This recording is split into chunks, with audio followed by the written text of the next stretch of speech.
My mom and dad own this tractor, but they purchased it from a gentleman in northern Illinois that had the tractor about 6 years, I think.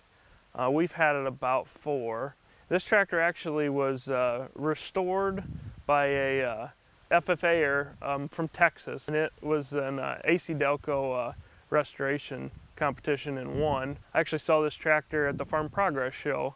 It was in the Titan tire booth the year he won, and a gentleman from northern Illinois purchased the tractor from him, and then we ended up with it about 4 years ago. And obviously it was fully restored, what I would call a nut and bolt restoration.